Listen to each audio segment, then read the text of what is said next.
자, 여러분 반갑습니다. 오늘은 서울시 9급 자, 시험 문제에 대해서 해설 강의를 드리려고 자리에 섰습니다. 일단 시험 본 모든 분들은 다 고생 많으셨습니다. 저도 이제 개인적으로 이제 교육청 시험을 봤었는데, 네, 그래서 어쨌든 보건을 위해서 좀 봤었는데, 제가 이제 서울시 문제를 보니까 이제 상대적으로 비교를 하면 교육청 문제보다는 조금 좀 난이도가 있었다라고 평가할 수 있습니다. 그러나 이렇게 막 아주 어려운 문제가 많이 나왔다라기보다는 좀 묻는 방식에서 서울시의 패턴이 있어요. 그 서울시에 보기 2개 나오는 그 서울시 패턴을 그대로 좀 유지를 해서 좀 이렇게 문제를 읽는데 시간의 압박이나 이런 건 좀 있었겠다 이런 생각이 들고요.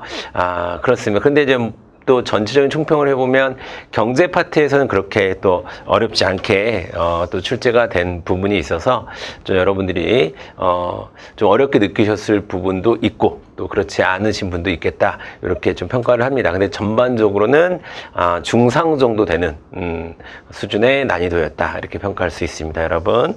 자, 이제 어쨌든 이번 시험도 이번 시험이겠지만 이제 앞으로 우리가 또 봐야 될 시험이 있을 수 있으니까 여러분들 요렇게 문제가 나오는구나, 서울시 같은 경우는 이렇게 문제가 나오는구나, 이런 걸 저랑 함께 확인하는 시간을 갖도록 하겠습니다. 되셨죠, 여러분?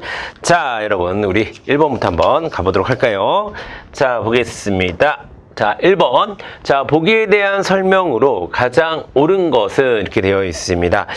우리나라 이제 형벌제도에 대한 문제입니다. 그렇죠? 그래서 우리나라는 크게는 여러분 정리 좀 해드리면 생명형이 있고요. 그렇죠? 사형이 생명형이죠.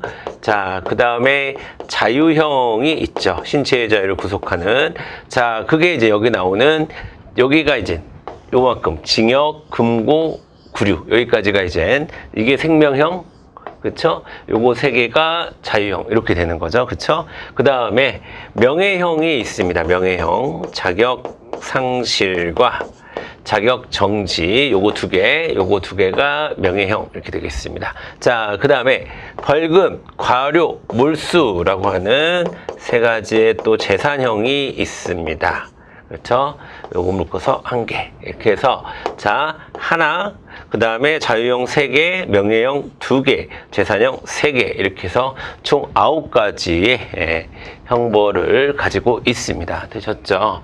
자, 그리고 보완처분은 형벌 대신에, 부과하는, 제재를 우리가, 보완처분이라고 얘기를 하죠. 보완처분의 종류로는, 자, 보호관찰, 그 다음에 치료 감호, 수강명령, 또 하나 더 포함한다면 가장 유명한 게 사회봉사, 이런 것들 정도만 여러분이 알아두시면 되겠습니다. 이런 보완 처분이 있다라고 보시면 되겠고요. 자, 1번부터 보도록 하겠습니다. 자, 징역과 구류는 금고와 달리 노역을 부과한다라고 하는데, 맞아요. 징역은 노역을 부과하는 게 맞지만 구류는 아니죠, 여러분. 구류는 노역을 부과하지 않습니다. 구류는 날짜로 하는 거죠. 그래서 2번 금고와 구류는 구금 기간의 장단에 따라 구분한다라고 되어 있습니다. 맞아요, 여러분. 자, 그러면 우리가 자유형이 총 3가지가 있다. 징역, 금고, 구류 이렇게 있다고 그랬잖아요. 그러면요, 여러분, 이렇게 구분하시면 되겠습니다, 여러분. 이렇게. 자, 징역과 나머지를 구분하는 것은 노역입니다. 노역. 일을 하느냐 하지 않느냐의 문제예요. 노역. 혹은 노역 또는 정역이라고도 부르죠, 우리가. 자, 그럼 하느냐 하지 않느냐 이런 문제고, 그 다음에 구류와 나머지를 구별하는 것은, 자, 구류는 30일을 기준으로 30일 이내면 구류, 30일 이상이면 금고, 30일 이상의 정역까지 하면 징역 이렇게 되는 거예요. 아시겠죠? 30일 이상인데 일은 하지 않으면 금고 이렇게 구분하시면 되는 겁니다. 아시겠죠? 그러니까 정답은 몇 번으로 가야 되겠어요, 여러분? 2번으로 가야 되겠죠. 금고와 구류는 구금기간의 장단에 따라 구분하는 거 맞습니다. 30일을 기준으로 한다 이렇게 보시면 되겠고요. 그 다음에 3번 보겠습니다. 우리나라의 9가지 형벌 중 재산형은, 여기 나왔는데 이렇게 나왔으니까, 그렇죠? 재산형은 벌금과 가료와 몰수 이렇게 3가지입니다. 이렇게 3가지에 해당하고요. 가료만이 아니라 플러스 몰수까지 재산형이라고 볼 수 있습니다. 자, 이것도 여러분 또 알아두시면 벌금과 과료를 구분하는 것은 여러분 5만 원이에요. 5만 원. 아시겠죠? 5만 원을 넘으면 벌금, 5만 원을 넘지 않으면 과료. 이 몰수는 좀 특이한 겁니다. 이렇게 범죄에 사용되었거나 범죄로 인해서 얻은 수익 같은 것들을 형벌을 주면서 같이 몰수형을 같이 하는 거죠. 예를 들면 징역 3년에 재산 3천만 원 몰수 이런 식으로 하는 거예요. 범죄에 사용돼. 자, 그래서 몰수형은 요즘에는 몰수형을 독립적으로 사용하는 경우도 가끔 있는데 일반적으로 몰수형은 부가형이라고 해요. 부가형. 부가형은 독립적으로 형을 내리진 않고 다른 형벌에 다른 이런 것들에 자유형 같은 것들에 이렇게 붙여서 자유형이나 명예형에 붙여서 낸다. 그런 의미에서 부가해서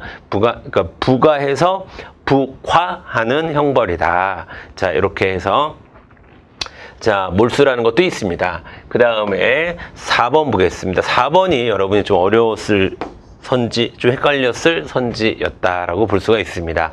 자, 형벌과 보완 처분은 과거의 잘못에 대한 제재이다. 예, 맞아요. 과거에 대한 잘못의 제재는 형벌은 일단 맞죠. 형벌은 과거에 대한 잘못의 제재가 성격이 큰데 여러분 보완 처분은 자, 왜 수강명령 시키고 왜 치료를 시키고 하겠습니까? 앞으로는 이런 죄를 그러니까 죄가 있으나 좀 가벼웠을 때 자, 이렇게 보완 처분을 하는 거 아니겠습니까? 형벌을 주기에 좀 애매했을 때. 그래서 보완 처분은 예방적 제재로서의 성격도 가지고 있습니다. 그러니까 미래죠, 미래. 그러니까 미래에 너 수강명령 해서 너 지금 자꾸 고통법규를 어기는데 내가 수강명령 내릴 테니까 이거 수강하고 다음부터는 그런 범죄 저지르지 마 라고 하는 거죠. 그러다 보니까 자, 예방적 성격도 가지고 있습니다. 그러니까 이 보완 처분은 물론 과거에 대한 제재로 해석할 수 있는 여지도 있어요. 과거에 어떤 행위가 있었기 때문에 보완 처분을 내리는 거니까. 하지만 예방적 제재적 측면이 좀 더 강하다라고 해석할 수 있습니다. 그래서 형벌과 보완은 모두 과거의 잘못에 대한 제재다라고 얘기하면 안 되고요. 형벌은 과거에 대한 잘못에 대한 제재적 성격이 강하고 보완 처분은 예방적 제재 성격이 강하다. 그리고 보완 처분은 예방적 제재다라고 여러분이 보셔야 되는 부분입니다. 그리고 어쨌든 2번이 확실한 답이 있었기 때문에 4번에서 보완 처분을 과거에 대한 제재로 해석할 수 있지 않나 라는 스스로의 의문이 약간은 들었을지라도 그게 주가 아니에요. 주는 예방적 제재가 주니까 여러분들이 헷갈렸을 수도 있겠지만 어쨌든 2번이 확실한 답으로 가주셨어야 되는 그런 문제였다라고 분석할 수 있습니다. 오케이, 되셨어요? 넘어갑니다. 자, 그 다음에 2번 문제 같이 풀어보도록 하겠습니다. 2번. 자, 보기에서 공통적으로 부각된 대중매체의 문제점입니다. 여러분, 일단 대중매체 혹은 대중문화가 갖는 특징은 첫 번째 특징이 획일성이라는 게 있어요. 획일성. 다 똑같죠. 자, 획일성. 자, 그 다음에 대량성. 자, 그 다음에 중요한 게 바로 대중매체가 갖는 상품성입니다. 그리고 이 대중매체 이 상품성에 대한 특성으로 인해서 발생하는 문제들을 지금 이야기하고 있습니다. 자, 1920년대 신문 광고에서 연예인이 내서 담배를 폈고 그 다음에 날씬한 몸매를 유지할 수 있다, 살균 효과가 있다, 이런 지금보다는 예전에는 좀 담배에 대해서 좀 이렇게 좀 관대한 사회였거든요. 그때 이제 1920년대는 되게 심했나 봅니다. 그 관대함이. 그러다 보니까 흡연율을 몇 배로 높이고 그랬다고 합니다. 자, 그리고 이거 다 뭡니까? 몸에 안 좋은 거 뻔히 알면서도 상품성, 그러니까 담배를 많이 팔아야 이익이 되니까 담배 회사나 이런 데서 이런 광고를 했다는 얘기죠. 그 다음에 1인 미디어의 영향력이 강화되면서 우리 아프리카 별풍선 이런 거 아시죠? 이런 것들에 그래서 이제 그 시청자들이 좋아하는 행동을 하는 거죠. 그리고 대부분의 유튜브나 이런 데서 생산되는 가짜 뉴스도 사실 어떻게 보면 다 돈벌이가 목적이에요. 상대방이 그런 독자들에게 그런 자극적인 그런 정보들, 이런 것들, 말도 안 되는 정보들을 막 전달해주면 일단은 막 뭔가 자기가 수익이 생기니까. 자, 그런 거거든요. 그래서 도를 넘는 자극적이고 성전적인 콘텐츠가 많이 양산이 되고 있습니다. 그러면, 자, 이 문제는 이 대중매체가 갖는 여러 가지 특성 중에서 뭐랑 연결이 될까요? 요 문제예요. 정답은 당연히 1번이죠. 1번입니다. 또 분석을 좀 해보면 2번 주류 문화에 저항하는 문화를 양산하여 사회통합을 저해한다라고 했는데, 대중매체가 반문화를 이렇게, 대중매체는 나름대로 대량성으로 인해, 이거 다른 말로 얘기하면 약간 주류적 성향도 있는 거예요. 그러다 보니까 반문화를 만든다? 이거는 약간 좀 안 맞는 말입니다. 대중문화와 혹은 대중매체와. 그 다음에 3번 정치적 무관심을 초래해서 정치 권력에 대한 비판 기능을 약화시킨다. 이건 맞아요. 이건 대중매체나 대중문화가 갖는 특징입니다. 자, 그래서 이런 것들을 우리가 이제 3S 정책이라고 얘기하죠. 3S 정책. 자, 그래서 이거는 이제 우리나라 역사에서 이제 군사 쿠데타로 인해서 권력을 잡은 정권에서, 자, 뭐 스포츠, 그 다음에 스크린, 자, 영화, 그 다음에 성, 이렇게 해서 요 세 가지 정책. 그래서 우리나라 80년대를 3S 정책이 활발했던 시대라고 얘기를 하는 거거든요. 80년대 초중반. 자, 요때 막 이제, 자, 야한 영화들이 많이 개봉이 되고, 그런 이제 시리즈들이 많이 생겨나고, 그 다음에 프로야구가 개막이 되고, 막 이런 것들을 보면서, 우리가, 이것들이 다 정치에 대해서 무관심하는 그런 정책이다라고 비판을 하죠. 자, 근데 어쨌든 그걸 얘기하는 건 맞는데, 위에 거랑 주어진 보기와 안 맞죠. 그래서 3번은 답이 될 수 없는 거고요. 4번 보도록 하겠습니다. 이질적인 문화를 확산시켜서 전통 문화의 주체성과 정체성을 약화시킨다. 이것도 대중문화, 그럴 수 있죠. 그럴 수 있습니다. 그럴 수 있는데, 어쨌든 위에서 이야기한, 상품화에 대한 문제, 상업주의의 폐해는 아니겠습니다. 그래서 정답은 이 상업주의의 폐해로 가야 되고, 이거는 좀 어떻게 보면 개념 문제라기보다는 주어진 자료를 잘 해석할 수 있습니까? 대중매체나 대중문화의 특성을 잘 이해하고 있나요? 요 정도 수준을 묻는 그런 문제였다라고 볼 수가 있습니다. 자, 그 다음에 여러분 3번 문제 가도록 하겠습니다. 자, 보기에 헌법에 대한 설명으로 옳은 것을 모두 고른 것은, 자, 기억본 보겠습니다.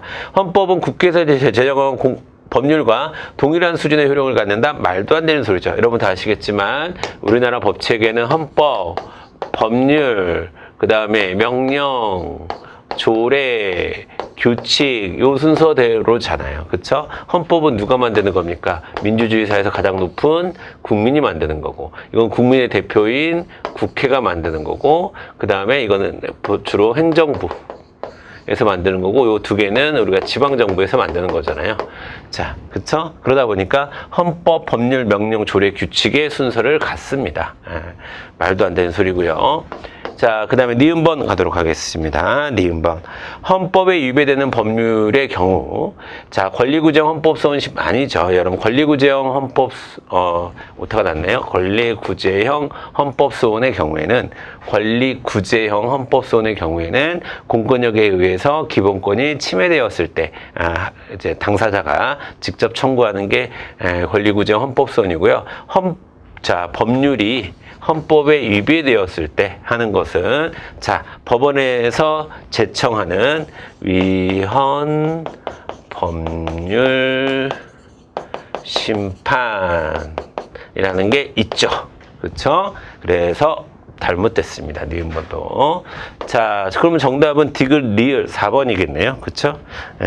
자, 디귿번 보겠습니다. 헌법은 국민의 자유와 권리를 보장하기 위해서 만들어진 거고요. 국가기관의 구성과 운영에 대한 사항을 규정한다. 맞습니다. 그래서 여러분, 헌법은요, 크게 두 가지 또는 세 가지로 구성되어 있다. 이렇게 말씀드릴 수 있습니다. 하나는 전문이 있어요. 헌법 전문. 근데 헌법 전문은 짧고요. 우리가 헌법 전문을 통해서 배우는 게 헌법의 기본 원리 아시죠? 국자, 복국, 평문 다 외우고 계시죠? 국민주권, 자유민주주의, 복지국가, 국제평화, 평화통일, 문화국가 다 외우고 계시죠? 그거를 얘기하는 거고요. 그 다음에 두 개가 기본권 파트가 있고, 그 다음에 통치구조 파트가 있어요. 자, 그러면 지금 국민의 자유와 권리를 보장하기 위하여 여기까지가 이제 기본권 파트를 얘기하는 거고요. 그 다음에 국가기관의 구성과 운영에 대한 사항을 규정한다. 여기가 이제 통치구조에 대한 파트를 말하는 겁니다. 그래서 디귿번은 헌법은 크게 이거는 그냥 들어가는 말에 있는 거고, 자, 기본권과 통치구조로 구성이 된다. 이 얘기랑 똑같은 말인 거예요. 그쵸? 리을번 헌법은 정치 권력의 행사, 방법, 절차, 그 한계 등을 규율한다. 이거는 이제 통치구조 파트에 대한 설명을 집중적으로 하고 있는 거고요. 그쵸? 그래서 디귿과 리을이 맞는 말이다. 이렇게 가실 수 있겠습니다. 되셨죠? 자, 그 다음에 4번 문제 보도록 하겠습니다. 예. 요게 이제 전형적인 서울시 문제 유형입니다. 보기 2개 나오는 거. 자, 그래서 보기 1에 현대 정치 과정 사례에 대한 설명으로 옳은 것을 보기 2에서 모두 고른 것은 이렇게 되어 있습니다. 자, 보기 1을 간단하게 한번 읽어볼까요? 자, 국제유가가 상승했어요. 그리고 대중교통 운송사업자들이 어려움이 겪게 될 것입니다. 그래서 대중교통비 인상을 요구하겠죠. 그러면 또 이제 소비자들 입장에서, 이용자들 입장에서는 그 대중교통비 인상을 반대하겠죠. 자, 그러면 행정부는 인상은 하되 또 운송사업자들이 요구한 것보다는 좀 더 낮게 적정하게 조정을 해서 선택을 하겠죠. 뭐 이러한 과정에서 사실은 정책이라는 게 결정이 되고 이런 것들을 우리가 정치 과정이라고 부를 수 있는 겁니다. 자, 그래서 기억번 보도록 하겠습니다. 자, 기억번. 현대 민주정치 과정에서 행정부는 정책결정기구에 해당한다. 당연하죠. 여러분, 주요한 정책결정기구죠. 자, 정책결정기구는 우리가 여러분 입법부, 행정부, 사법부 이런 공식적인 권력기구를 이야기한다. 이렇게 보시면 되겠습니다. 이런 것들을 다른 또 정책결정기구 라고도 부르고 공식적 정책결정기구라고도 부르는 거죠. 자, 그 다음에 이 기구가 이제 정책결정기구에서 결정한 내용들이 국민들에게 적용되는 과정을 우린 두 글자로 산출이라고 얘기를 하는 거고요. 자, 그 다음에 이 니은번 보도록 하겠습니다. 대중교통 이용자들이 대중교통비 인상에 반대하는 것은 정치 과정에 자, 투입에 해당한다라고 했는데 맞아요. 예, 이용자들이 자신의 어떤 의견을 제시한다거나 자, 뭐 의견을 제시하고 어떤 요구하고 뭔가를 지지하고 막 이렇게 의사표시를 하는 것을 의견 제시하고 요구하고 지지하고 이런 의사표시를 하는 것을 우리는 투입이라고 얘기를 합니다. 맞아요. 니은번도 맞습니다. 디귿번. 자, 디귿번. 자, 행정부가 요금 인상폭을 낮추는 조정안을 선택하는 것은 환류는 아니죠. 정책 결정이라고 보아도 되겠고요. 정책 결정 과정이라고 봐야겠죠. 이것들은 자, 그것들이 이제 적용되면 뭐 산출이라고도 볼 수 있겠으나 환류랑은 전혀 상관이 없죠. 환류라고 하는 것은 정책이 결정된 다음에 국민들에게 적용된 다음에 국민들의 피드백을 환류라고 얘기를 하는 거죠. 그러니까 디귿번은 맞지 않습니다. 그 다음에 리을번 보도록 하겠습니다. 대중교통 운송사업자들이 행정부의 대중교통비 인상을 요구하는 것을 아까 얘기했잖아요. 이용자들이 뭐 인상을 반대하는 목소리를 내든 아니면 자, 운송사업자들이 인상을 요구하는 목소리를 내든 이런 거 다 뭡니까? 네, 투입이죠. 다 투입입니다. 자, 이런 것들은 다 의견을 제시하고 뭔가를 요구하고 뭔가를 지지하고 뭔가를 청원하고 이런 것들 모두 투입이라고 봐야 되는 거겠습니다. 그래서 기억, 디귿과 리을이 틀렸습니다. 되셨죠? 자, 그래서 정답은 여러분 자, 옳은 거는 모두 고른 거는 1번으로 가주시면 되는 문제였습니다.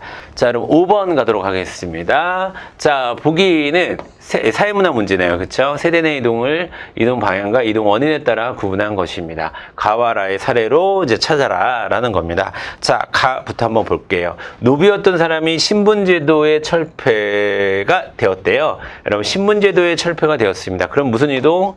구조적 이동이죠. 구조적. 자, 그 다음에 최하층에서 벗어났다. 그러면 상승 이동이겠네요.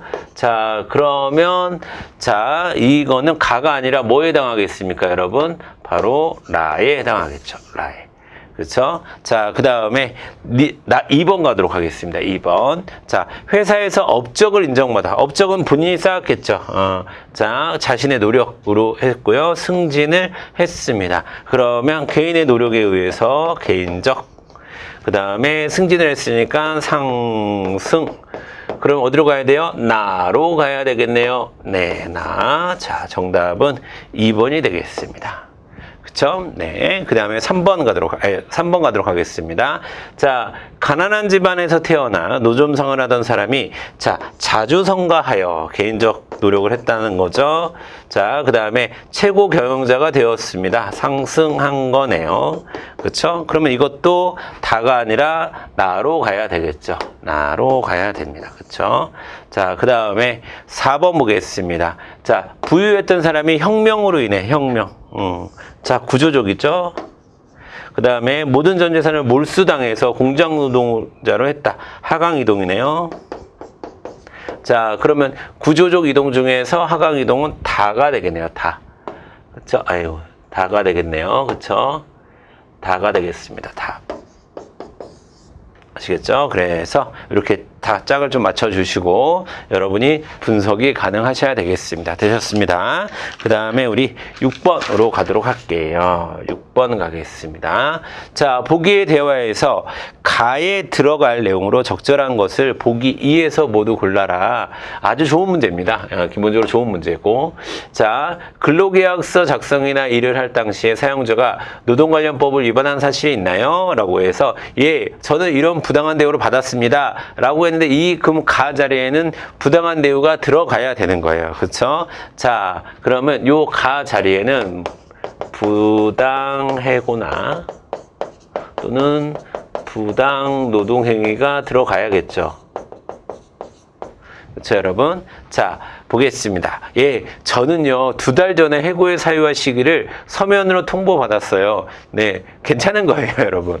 자, 우리 근로기준법에는 30일 전이라고 되어 있는데, 여러분 2달 전이면 뭐, 충분히, 통보를 받은 거고요. 이른 시기에 통보를 받은 거고요. 그 다음에 서면 통보를 꼭 해야 되거든요. 그러니까 서면 통보를 받았으니까 문제가 되지 않습니다. 그러니까 해당 가 자리에는 들어갈 수가 없습니다. 왜?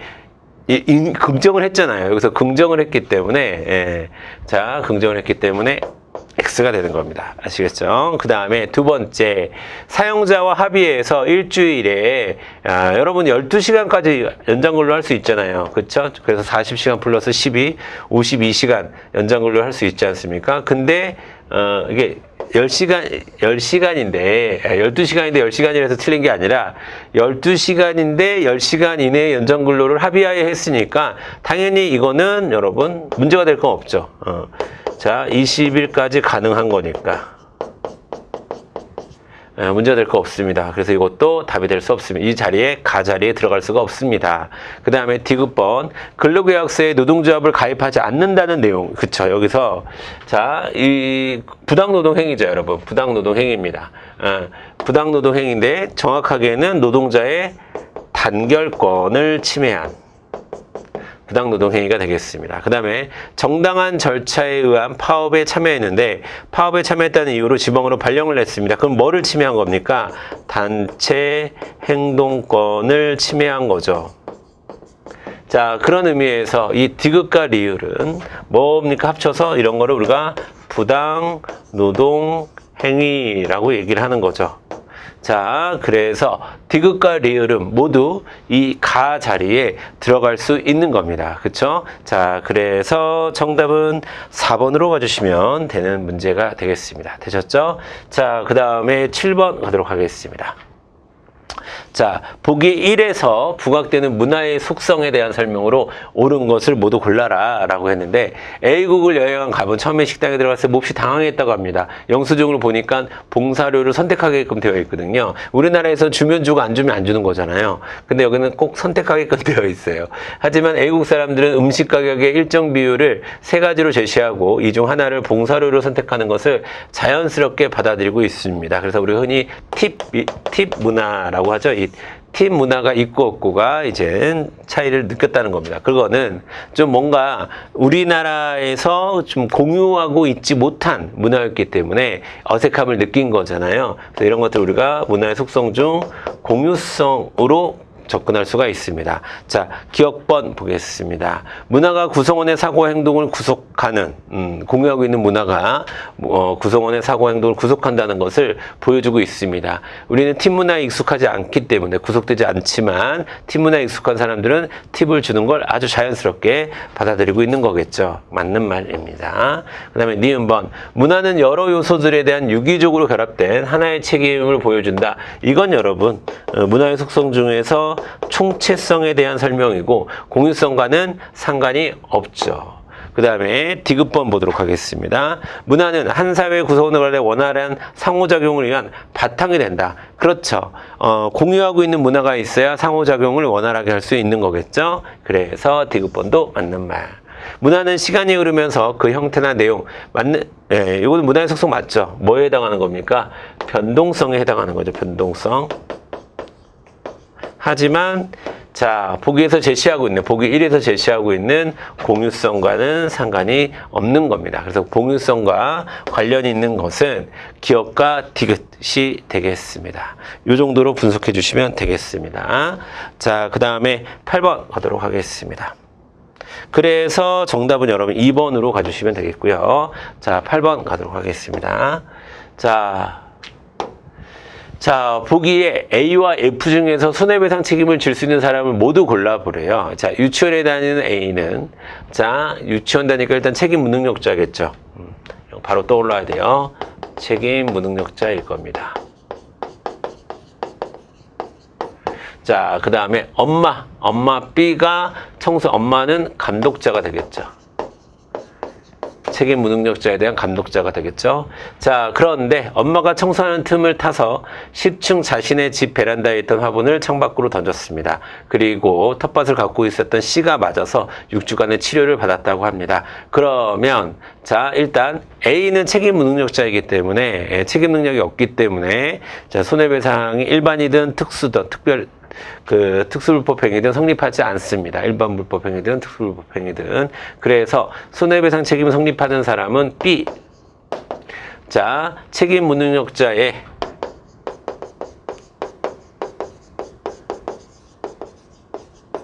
감독자 책임이 특수불법행위로 성립할 수 있습니다. 일단. 자, 그 다음에 두 번째.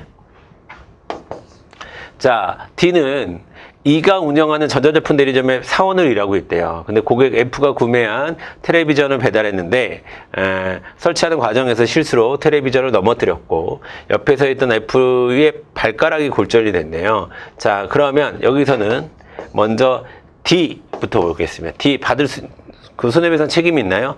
그렇죠. D는 일반 불법 행위자로서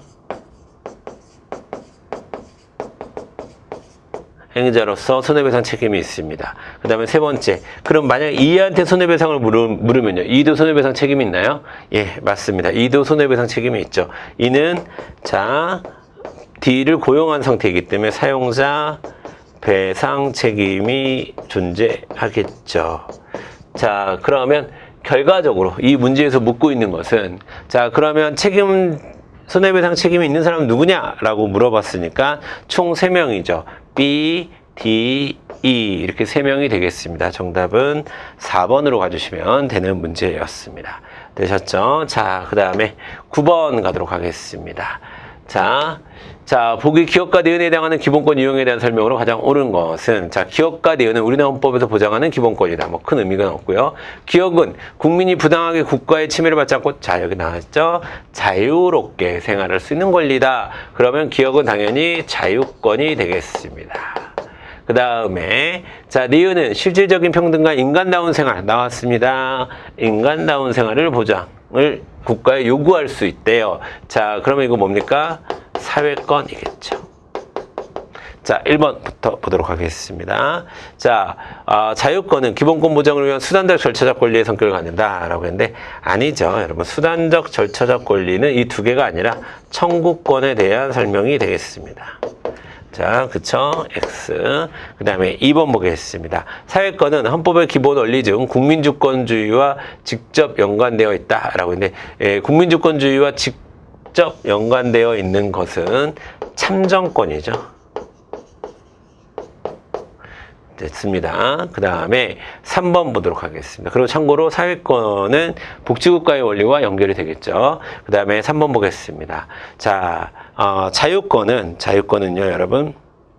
역사적으로 볼 때 가장 오래된 기본권이다 라고 했는데 정답 나왔네요. 자유권. 자, 가장 오래되었습니다. 18세기. 자, 그래서요, 여러분, 자유권이 시험에 나올 때는 이런 키워드들을 여러분들 정리해둬라 라고 제가 수업 시간에 누차 말씀을 드렸습니다. 자, 자유권은 가장 소극적, 그죠? 소극적, 그 다음에 방어적, 그 다음에 자유권, 기본권 중에서 가장 중요한 게 자유권이에요. 그래서 핵심적, 가장 오래된, 그다음에 근대를 상징하는 뭐 18세기 이런 기를 상징하는 권리가 바로 자유권이죠. 그래서 이런 키워드들을 자유권과 연결짓는 것이 중요하다라고 말씀을 드렸습니다. 그러니까 가장 오래된 나왔잖아요. 가장 오래된. 자, 정답은 3번. 4번, 국가의 최소한의 기능을 강조한다라고 했는데 아니죠. 국가의 최소한의 기능을 강조하는 것은 기업, 약용국가.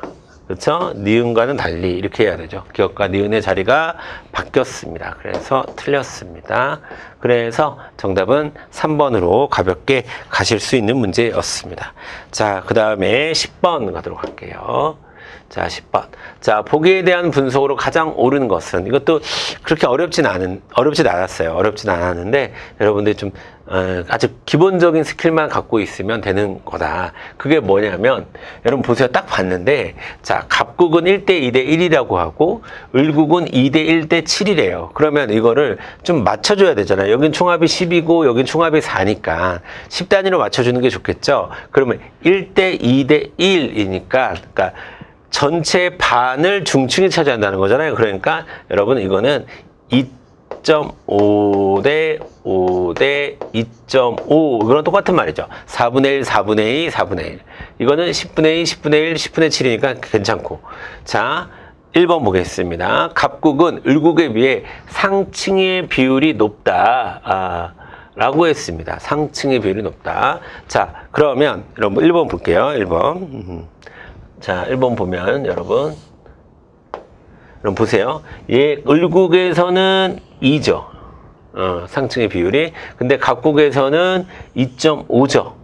그러니까 각국이 상층 비율이 높다라고 할 수 있습니다. 정답 1번. 이것만 알면, 이렇게만 할 줄 알면 금방 답에 도달하는 그런 간단한 문제입니다. 본질은 중층의 비율은 각국이 을국의 2배이다 라고 했는데, 여러분 을국은 1이고요 각국은 5예요. 자, 그러니까 5배이다 라고 해야죠. 5배이다. 그 다음에 을국의 계층 구조는 피라미드형이다 라고 했네요, 여러분. 자, 을국은 여러분 뭡니까? 모래시계죠. 중층이 가장 적으니까 모래시계형. 갑국은 다이아. 피라미드는 없습니다. 뭘로 바꿔줘야 돼요? 모래시계. 그 다음에 4번. 을국의 계층 구조가 갑국에 비해 사회통합에 유리하다. 사회통합에 유리한 건 다이아. 그러니까 거꾸로 돼야 되죠. 각국의 계층 구조가 을국에 비해서 사회통합에 유리하다. 이렇게 얘기를 해야 되는 거고. 자, 다 틀렸고 맞는 것은 1번. 여러분, 가장 사회적으로 불안한 시스템이 모래시계예요. 계층 구조가. 오케이?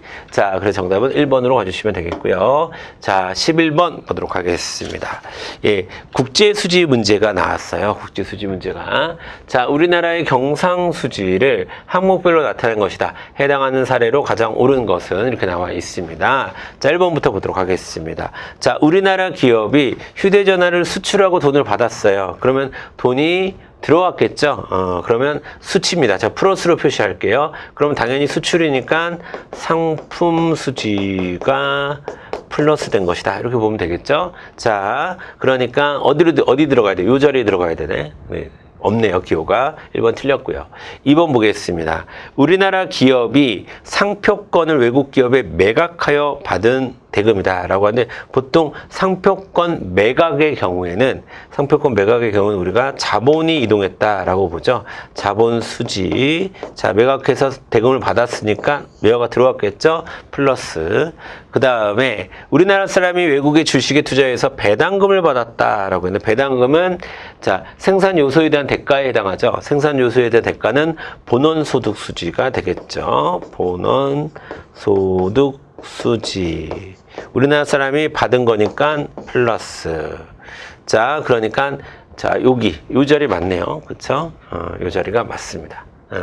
자, 그러니까 정답은 3번이겠네요. 3번. 자, 그 다음에 4번. 자, 우리나라 기업이 외국에 공장을 설립하기 위해서 지급한 대금, 직접 투자를 한 거네요. 자, 이런 거는 우리가 금융계정이라고 얘기하고, 자, 금융계정이라고 얘기하고, 나간 거니까 마이너스, 이렇게 해야 되는 거죠. 자, 그래서, 일치하는 것은 3번밖에 없네요. 요 자리밖에 없습니다. 아시겠죠? 자, 이렇게 문제를 풀어주시면 되는 문제였습니다. 자, 그 다음에 12번 가도록 하겠습니다. 자, 보기는 A제와 D제의 재화의 특성에 따라 분류한 것이다. 가장 옳은 것은 이렇게 되어 있습니다. 자, 대가를 지불하지 않으려는 사람의 소비를 막을 수 있는가? 이거는 우리가 뭐 얘기하는 거예요? 그쵸? 배제성 얘기하거든요. 배제성. 그 다음에 한 사람의 소비가 다른 사람의 소비 기회를 감소시키는가? 이건 뭐 물어보고 있는 거예요? 경합성이 있니 없니를 물어보고 있는 거죠. 자, 그러면 배제성도 있고 경합성도 있고 이런 걸 우리가 뭐라고 합니까? 그렇죠. 사적 재화. 가장 일반적인 형태의 재화죠. 그 다음에 배제성도 없고 경합성도 없고 이런 걸 우리가 뭐라고 합니까? 바로 공공재라고 얘기를 하죠. 그 다음에 자, 배제성은 있으나 우리가 경합성은 없는 뭐 넷플릭스 같은 거나 와이파이 뭐 이런 것들을 우리가 요금제 또는 클럽제, 여기서 그냥 요금제라고 쓸게요. 어이가 아니라 아입니다. 요금제와 요금을 받을 수 있는 재화. 자, 그 다음에 C제. 배제성은 없는데 경합성은 있어요. 이런 것들을 우리가 공유자원이라고 얘기를 하죠. 자, 되셨죠? 이렇게 하고 내려가면 자, 1번 보도록 하겠습니다. B제의 사례로는 요금제의 사례로는 막히는 무료도로가 있다라고 했는데 여러분, 막히는 무료도로는 뭡니까? 막혀요. 막힌다고 하는 것은 경합성은 있는데 무료도로라고 하는 것은 배제성은 없다라는 거죠. 그러면 이거는 C제의 사례가 되겠습니다. 즉 공유자원에 대한 이야기죠. 막히는 무료도로. 자, 되셨죠? 자, 됐고요. 그 다음에 자, 여러분 만약에 요금 B제였으면 안 막히는 유료도로라고 했어야 되는 거예요. 그렇죠? 자, 그 다음에 2번 보겠습니다. 시장에서 거래되는 대부분의 재화는 C제의 속성 아니죠. 대부분의 재화는 사적 재화 A제의 속성을 갖습니다. 그렇죠? 그 다음에 3번 C제와 같은 특성을 지닌 재화는 공유자원, 요거 얘기하는 거죠. 자, 공유자원의 비극이 발생한다 말하는데 맞습니다. 정답은 3번. 답은 의외로 쉬운데 꽂혔습니다. 그 다음에 4번 공공재와 달리 A제는 무임승차 문제가 발생한다라고 했는데 여러분 프리라이더 무임승차 문제가 발생하는 것은 D와 C죠. 그리고 굳이 따지면 이 C는 경합성까지 없기 때문에 C가 C보다는 D가 더 무임승차 문제가 심각하게 발생합니다. 어쨌든 거기까지 여러분이 물어볼 수도 있어요. 그러면 이게 제일 심각해요. 무임승차 문제는, 프리라이더 문제는. 자, 그래서 요거까지도 같이 챙겨두시면 좋겠습니다. 되셨죠? 자, 그 다음에 13번 가보도록 할까요? 자, 13번 보겠습니다. 자, 보기는 합리적 선택을 위한 비용에 대한 설명이다. 이에 대한 설명으로 가장 옳은 것은 가는 당연히 뭐겠습니까? 자, 명시적 비용과 암묵적 비용을 합친 것을 우리가 기회비용이라고 얘기를 하죠. 그쵸? 자, 명시적 비용은 내 주머니에서 나가는 돈, 암묵적 비용은 내 주머니에 들어올 수 있었는데 안 들어온 돈을 얘기하는 거죠. 자, 1번 보겠습니다. 가는 매몰, 아니죠. 매몰 비용은 자, 선택과 무관하게 회수할 수 없는 비용을 매몰 비용이라고 얘기를 하는 거죠. 가는 기회 비용입니다. 그 다음에 2번 보겠습니다. 자, 명시적 비용은 다른 대안을 선택했을 때 얻을 수 있었던 가치이다 라고 했는데, 이거는요 여러분 니은 암묵적 비용에 대한 설명이죠. 명시적 비용은 실제 지출하는 비용, 요게 이제 명시적 비용에 대한 설명이 되겠습니다. 아시겠죠? 자, 그러면 다 틀렸고요. 그 다음에 4번 보도록 하겠습니다. 4번. 자, 순편익은 선택으로 얻게 되는 이득의 가를 뺀 값이다 라고 했는데, 맞아요 여러분. 순편익은 편익에서 편익이자 선택으로 얻게 되는 이득을 우리가 편익이라고 얘기를 하는 거예요. 편익에서 기회 비용을 뺀 것을 자, 우리는 이런 것들을 순편익이라고 이야기를 합니다. 자, 그래서 맞는 것은 4번 밖에 없다. 이렇게 보시면 되겠습니다. 자, 경제 문제가 의외로 다 쉽게 나왔어요, 사실. 자, 그 다음에 계산 문제가 계산을 많이 해야 된다거나, 그래프에 대한 이해가 필요하다거나, 그런 것들이 좀 많이 적었습니다. 자, 그 다음에 다음 14번 보도록 할까요? 14번. 그쵸? 자, 보기 1에 나타난 조직운영 원리 A와 B에 대한 설명으로 옳은 것을 보기 2에서 골라라 라고 되는데, A는 장기에 비유할 수 있대요. 장기 말들은 각자 자기 위치가 있고 정해져 있고, 그 다음에 궁을 필두로 해서 수직 계층화가 되어 있대요. 수직 계층 하나로 끝난 거죠. A는 뭡니까? 관료제입니다. 그쵸? 그리고 실제 시험에서는 여러분, 제가 여기 문제에서 좀 생략이 됐는데, 관료제 아니면 탈관료제다라고 주어져 있었어요. 그러면 당연히 장기는 관료제라고 볼 수가 있고요. 바둑은 규칙은 있지만 도루이 필요한 경우에 아무 곳에나 가서 잡을 수 있고, 위계서열이나 이런 것들은 존재하지 않는다라고 합니다. 그러면 자, B는 뭡니까? 탈관료제를 말하는 거겠죠. 자, 기억번 보도록 하겠습니다. 자, 환경 변화에 대한 적응력은 관료제보다 탈관료제가 더 크다. 맞습니다. 유연성은 자, 네, 탈관료제가 더 크죠. 맞죠. 그 다음에 니은번 보도록 하겠습니다. 자, 조직운영의 예측 가능성은 자, 관료제는 표준화되어 있고 획일화되어 있기 때문에 자, 관료제가 더 큽니다. 예측 가능성은 표준화에 따라 결정이 된다. 그러니까 니은번도 맞는 말.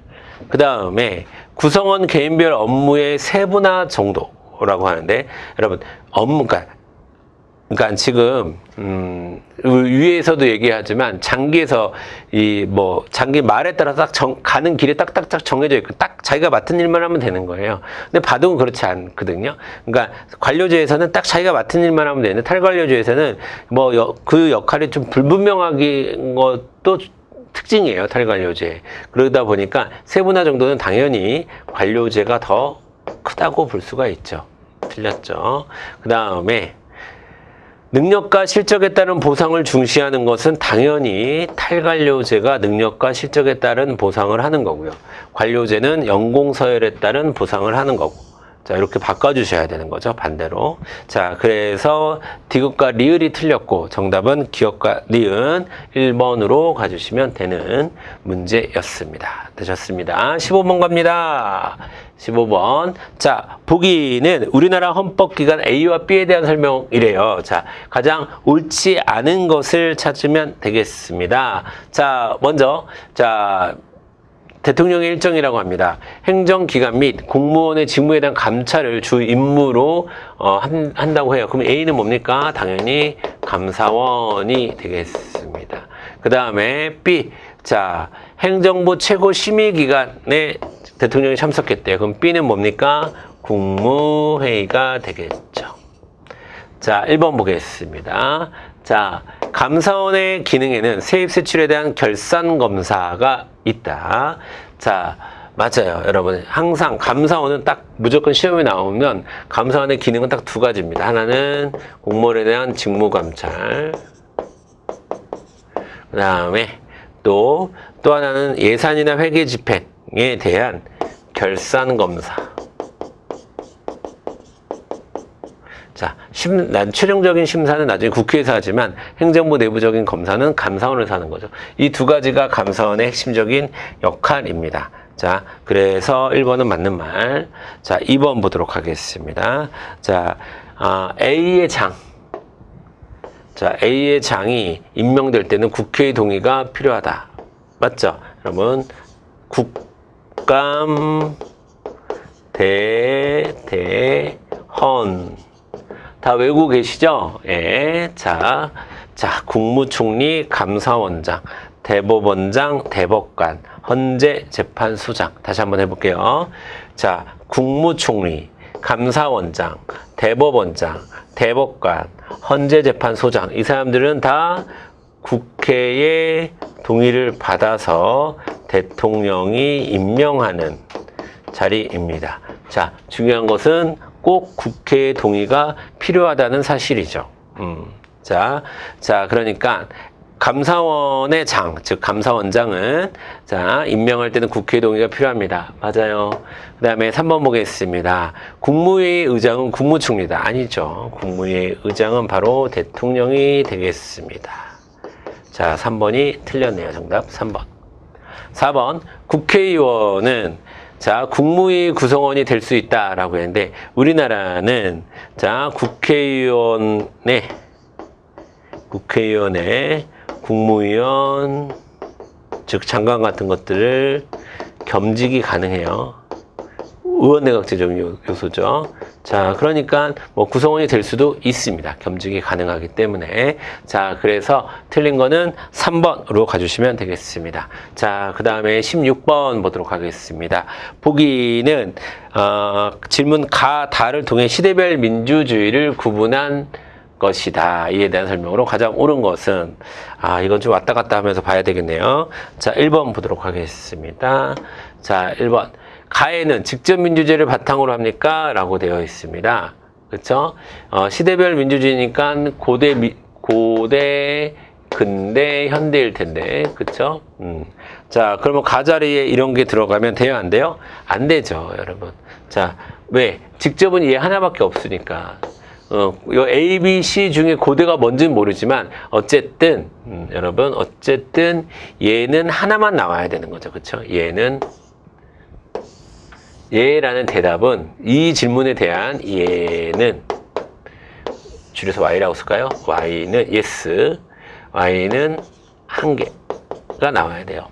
근데 보시면 얘가 두 개나 나왔잖아요. 그렇죠? 그러니까 그 자리에 들어갈 수 없습니다. 그 다음에 2번 보겠습니다. 자, 나에는 국민주권의 원리를 기초로 합니까? 라고 해야 되는데, 자, 볼게요. 나 자리에 들어갈 수 있습니까? 그러면 어쨌든 고대, 근대, 현대니까 근대와 현대가 포함되니까 yes는 몇 개 나와야 돼요? 2개 나와야 되죠. 자, 볼까요? 그런데 자, 나 자리는 요 자리니까 yes가 하나밖에 안 나왔네. 예, 그러면 이 자리에 들어갈 수 없습니다. 그렇죠? 자, 그래서 자, 이것도 X가 되는 거예요. 그렇죠? 그 다음에 3번 보겠습니다. A가 고대 아테네 민주주의라면 자, 나에는 권력 분립의 원리에 따라 견제와 균형이 이루어졌습니까? 라고 되어 있는데 자, 권력 분립이 시작된 거는 근대 이후부터 시작이 된 거잖아요. 그러니까 자, A가 여러분 나 자리였죠. 나.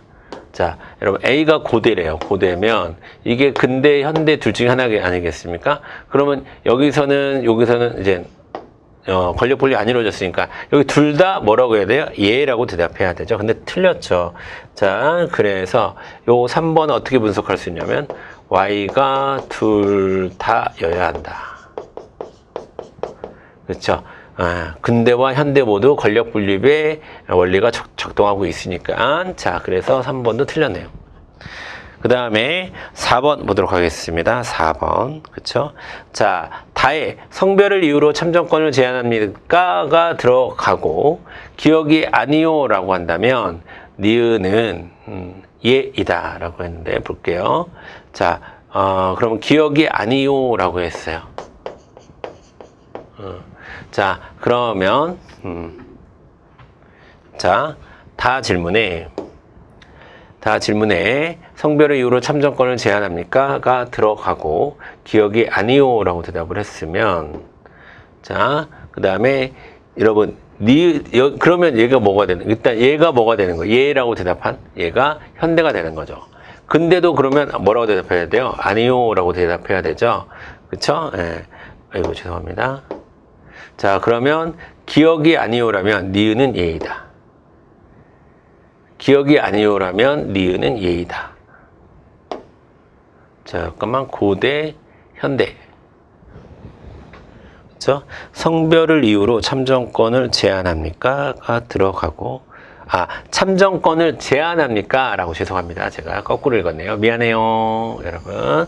자, 참정권을 제한합니까? 라고 했을 때, 자, 참정권을 제한합니다. 왔다 갔다 하니까 헷갈리네요.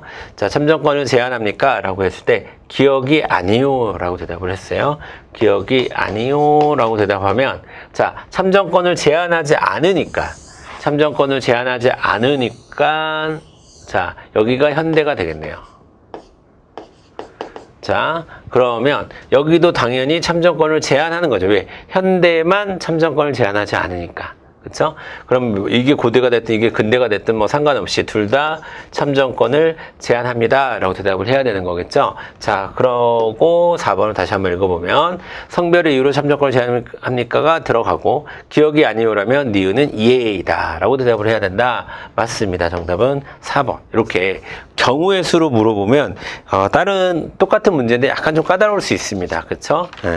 자, 여러분 이런 문제들에 좀 주의를 하시고 특별히 이런 형식의 문제를 좀 훈련하는 거는 좀 필요할 것 같습니다. 훈련은. 자, 그 다음에 17번 가도록 할게요. 자, 보기는 사회문화 현상의 연구 방법 A와 B의 일반적인 연구 절차이다 라고 되어 있습니다. 자, 이에 대한 설명으로 가장 옳은 것은 자, A. 자, 여러분 여기서 제일 중요한 키워드는 뭘까요? 요겁니다. 가설에 대한 검증이 들어갔다는 것은 기억 자리엔 당연히 뭐가 들어가야 된다는 거예요? 가설 설정이 들어가야 된다는 거고, 가설이 설정되었으니까 가설이 존재하니까 B는 양적 연구가 되는 거고 A는 질적 연구가 되는 거겠죠. 자, 1번부터 보도록 하겠습니다. 질적 연구는 방법론적 이론론이 아니라 방법론적 이론론에 입각해 있습니다. 자, 2번 보도록 하겠습니다. 자, 기억. 가설 설정 단계에서 연구 주제에 대한 잠정적인 결론을 제시한다. 정답 2번이네요. 답은 쉬웠습니다. 정답은 2번. 자, 그 다음에 3번 보겠습니다. A는 B에 비해 연구 결과를 일반화하기가 용이하다라고 하는데, 그럼 B가 더 용이합니다. B는 A에 비해 용이하다. 이렇게 해야 돼요. 자, 여러분. 일반화 관련해서 제가 정리 한번 해드릴게요. 여러분. 일반화 관련해서.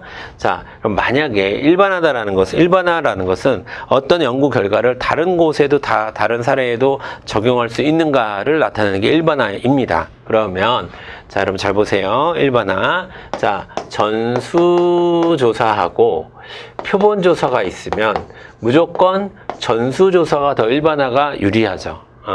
자, 그러니까 일반화가 완벽하다라고 얘기할 수 있는 거는 전수조사밖에 없어요. 10명에 대해서 적응을 할 건데 10명을 다 조사했어. 그러면 이게 제일 베스트인 거죠. 그렇죠? 자, 근데 표본조사는 일반화의 한계를 가질 수밖에 없어요. 근데 표본조사 중에서도 자, 양적 연구와 질적 연구가 있다. 라고 하면 양적 연구는 일반화를 목표로 연구를 하는 거예요. 객관적인 법칙을 발견하려는 것을 목적으로 하는 거고, 질적 연구는 주관적 특성을 이해하는 데 초점이 있는 거거든요. 그러다 보니까 이쪽이 더 일반화 가능성이 높습니다. 지금 요 문제가 그런 거죠. 지금 3번 문제 요걸 물어본 거고, 그 다음에 심지어 좀 깊게 나와서 양적 연구의 자료 수집 방법 중에서 질문지법과 실험법이 있잖아요. 자, 그러면 양적 연구 중에서도 질문지법과 실험법을 활용했을 때 어떤 게 더 일반화 가능성이 높냐라고 물어보면 질문지법이라고 또 대답을 하셔야 돼요. 실험법이라고 하는 것은 딱 통제된 환경 속에서 나온 결론이기 때문에 일반화가 상대적으로 좀 어렵습니다. 아시겠죠? 그래서 여러분 이렇게 일반화 관련해서는 이렇게 3개의 층으로 외워두십시오. 이렇게. 물론 시험에 제일 잘 나오는 거 이 두 번째 층인데, 자, 이렇게 세 가지 정도로 상대적으로 일반화 가능성이 높다, 낮다라고 물어볼 가능성이 큽니다. 아시겠죠? 자, 그래서 3번 틀렸고요. 4번 보겠습니다. 자, 양적 연구는 연구 대상자로부터 분리되기, 연구자가 양적 연구 대상으로부터 분리되기 어렵다, 아니 분리가 가능하다 라는 데서 출발을 하는 거죠. 객관적 위치에 있을 수 있다라고 보는 겁니다. 반면에 A는 어렵다고 봐요. 그래서 A는 뭐, 자, 질적 연구를 할 때는 뭐, 직관적 통찰이나, 뭐, 감정이입이나, 이런 것들이 가능한 거죠. 자, 이런 것들이 있을 수밖에 없다라고 보는 거죠. 질적 연구는. 반면에 양적 연구는 분리될 수 있다라고 보는 거예요. 그래서 17번 정답은 2번으로 가주시면 되겠고요. 그 다음에 18번 보도록 하겠습니다. 자, 보기 가해당하는 국가기관에 대한 설명으로 옳은 것은, 자, 읽어보겠습니다. 가는 A당 의원 19명이 법안 처리를 하기 위해서 자, 상대로, 자, 여기 나왔죠? 권한쟁의 심판을 했습니다. 권한쟁의 심판 청구를 각하 결정을 했대요. 그럼 당연히 A는 뭡니까? 헌법재판소겠죠. 그쵸? 자, 이 결정은 그냥 각하, 오케이. 뭐, 다른 내용은 그렇게 중요하지 않을 것 같고, 일단 가가 헌재라는 것을 알아보는 게 중요합니다. 자, 1번부터 보도록 하겠습니다. 자, 헌법재판소의 장은 국감대대헌 이죠. 국감대대헌. 그러면 국감대대헌은 뭡니까? 국회의 동의를 받아서 대통령이 임명한 자리잖아요. 다시 한번 외워볼까요? 국무총리, 감사원장, 대법원장, 대법관, 헌법재판소장 나왔죠? 그러면 국회의 동의를 얻어, 자, 재판관 중에서 대통령이 임명한다. 이렇게 바꿔야죠. 자, 2번 보겠습니다. 자, 헌법재판소는 대통령에 대해 탄핵소추를 의결한다. 아니죠. 탄핵소추를 의결하는 거는 여러분 국회 역할이고요. 국회. 그래서 항상 탄핵은 조심하시라고 했어요. 항상 탄핵을 소추한다. 소추 의결한다. 국회. 탄핵을 소추 의결된 탄핵안을 심판한다. 그러면 헌재. 꼭 구분을 해주셔야 돼요. 아시겠죠? 소추 의결은 헌재의 역할이 아닙니다. 그 다음에 3번. 민주적 기본 질서에 위배되는 정당 해산 여부를 심판한다. 이건 가능하죠. 위헌정당 해산 심판. 대통령의 제소로. 그렇죠? 정부의 제소로. 자, 민주적 기본 질서를 위배하는 정당에 대해서 위헌정당 해산 심판을 할 수가 있습니다. 그래서 3번은 맞는 말. 4번. 명령규칙 처분이나 헌법이나 법률이 위반되는 경우, 처분이 여부가 재판의 전제가 되는 경우에 최종적으로 심사할 거는 어디가 같습니까? 헌법재판소가 아니라 이거는 대법원에 대한 설명이 되겠습니다. 그렇죠?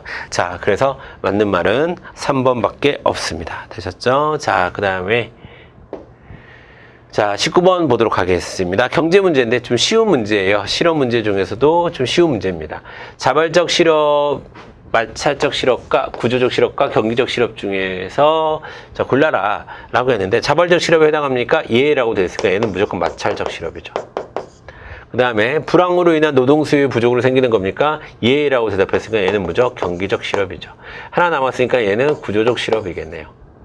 그쵸? 자, 1번 보겠습니다. 자, 마찰적 실업을 해결하기 위해서 정부는 경기 부양책을 마련해야 된다? 아니죠. B를 해결하기 위해서 경기를 부양시켜야겠죠. 경기적 실업을.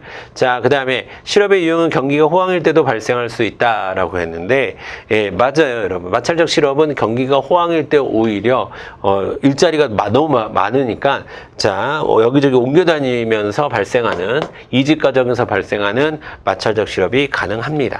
2번이 정답이겠네요. 그렇죠? 그 다음에 3번. B, C와 달리 A의 증가는 실업률을 상승시키지 않는다라고 했네. 실업률 자체는 상승시키죠. 자, 그 다음에 4번. 구조적 실업은 직업 탄생의 과정에서 일시적으로 발생한다. 이건 A에 대한 설명이고요. 자, 되셨죠? 자, 그 다음에 20번 가도록 하겠습니다. 자, 보기는 X제와 Y제만 생산하는 각국과 을국의 생산 가능 곡선을 한 것이다. 자, 비교의 제어를 특화해서 양국가만의 교육을 하고자 할 때에 대한 설명으로 가장 옳은 것은 이라고 했는데, 자, 오늘 생산 가능 곡선이 나왔으니까 일단 이건 생산량 자료다라는 거 여러분 아실 거고요. 자, 그러면 표를 만들어주는 것이 좋다라고 하는데 어차피 뒤에 선지 보고 풀어야 될 거기 때문에 뒤에다가 제가 요 그림을 가지고 해볼게요. 아까처럼 왔다 갔다 하면서 실수할까봐. 그쵸? 자, 보겠습니다. 자, 그러면, 자, 이렇게 xj, yj 값을 이렇게 만들어 주시는 게 좋고요. 자, 그 다음에, 자, 먼저, 자, 볼까요? 자, 그러니까 xj 120개, yj 100개. 자, 그러면 120, 100. 이렇게 되는 거죠. 그쵸? 그다음 또 볼까요? 그 다음에, xj 80개, 90개. 자, 그러면 80개, 90개. 이렇게 했습니다. 그러면 생산량 자료이니까 해당 숫자를 분모로 보내줘야 되는 거죠. 120분의 100이니까 6분의 5. 여기는 5분의 6, 여기는 8분의 9, 여기는 9분의 8 이렇게 되겠죠. 자, 그리고요 여러분 당연히 얘는 1보다 작고 얘는 1보다 크니까 xj는 갑국에서 그 다음에 얘는 1보다 크고 얘는 1보다 작으니까 자 yj는 을국에서 특화 생산을 하겠습니다. 자, 1번부터 보도록 하겠습니다. 자, 교역전 각국의 xj 한 개의 생산의 기회비용은 yj 5분의 6이다. 아니죠. 6분의 5라고 얘기를 해야 되는 거죠. 6분의 5. 자, 그 다음에 2번 보겠습니다. 교역전 yj 한 개의 기회비용은 각국의 을국보다 크다라고 했는데, 작다라고 했는데, 크죠? 5분의 6, 9분의 8이니까 5분의 6이 더 크죠? 자, 그 다음에 3번 보겠습니다. 3번. 자, 을국은 xj 생산의 절대 열의를. 여러분, 절대 열의는 이게 많으면 둘 다, 여러분, 둘 다 갑국이, 이게 120개고 이게 100개니까 갑국이 절대 우위에는 있습니다. 자, 그러니까 이 말 틀렸습니다. 자, 그 다음에, 을국은 절대 열의, xj 생산의 절대 열의를, 요 말은 맞았네요. 그쵸? 요 말은 맞았으나, 요 뒤에 게 틀려졌겠네요. 을국을 기준으로 얘기하면, 절대, 우위를 갖는 건 하나도 없어요. 이게 틀렸네요. 둘 다 절대 열입니다. 을국은 둘 다 절대 열이에요. 그 다음에 4번. 교역을 위해 각국은 xj를 특화하고, 을국은 yj를 특화한다. 맞습니다. 자, 아주, 약간 그래프가 나와서 약간 처음에 좀 긴장하셨을 수도 있지만, 선지는 아주 무난하게 나왔습니다. 그래서, 자, 여러분들이 이 기회비용의 문제, 비교의 문제를, 자, 기회비용까지만 구하시고, 특화 생산까지만 구하셔도 맞출 수 있는 그런 문제였습니다. 네. 자, 여러분. 이렇게 해서 우리가 10문제를 다 풀어봤습니다.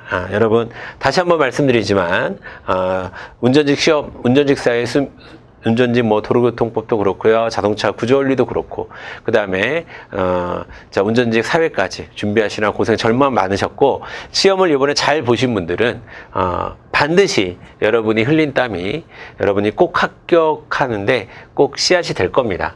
그러니까 너무 걱정하지 말고 계시고요. 그리고 지금 이 영상을 통해서 나 운전직 사회 이제 공부할래, 나 운전직 공부할래 하시는 분들은 이 영상을 통해서 방향을 좀 잡으시고 누차 말씀을 드리지만 여러분 우리는 어떤 새로운 길을 가는 것이 아니라 정해져 있는 길을 가는 것이고요. 성실하게 그 길을 따라가는 것만 우리가 해야 될 일입니다. 그러니까 여러분들이 잘 정해진 것들을 잘 여러분들이 단순하게 생활하시면서 또 기본서와 또 300제 이런 문제들을 가지고 훈련을 충분히 하셨으면 어떻게 보면 뭐 이번에 본 교육청 문제 제가 이제 참여 보고 난 교육청 문제도 그렇고 그다음에 공개된 서울시 문제도 그렇고 올해 출제된 문제 모든 문제를 여러분이 다 맞힐 수가 있어요. 그러니까 여러분 잘 기대하시고 또 하나 더 추가적으로 말씀드리면 여러분 공부 좀 편하고 좀 잘 하시라고 제가 지금 필기노트 작업을 하고 있습니다. 지금 9월 정도쯤에 출간할 예정으로 지금 준비를 하고 있는데 자 여러분 필기노트도 좀 잘 활용해 주시고요. 나오면 그렇게 해서 여러분이 잘 따라오시면 분명히 합격하는 길에 이를 것이라고 생각하고 저도 자 김진아 교수님이나 이윤승 교수님과 그다음에 저희 세 명이 모여있는 이 팀에서 여러분들을 꼭 합격으로 안내해 드리도록 하겠습니다. 되셨죠 여러분? 수고하셨습니다. 감사합니다.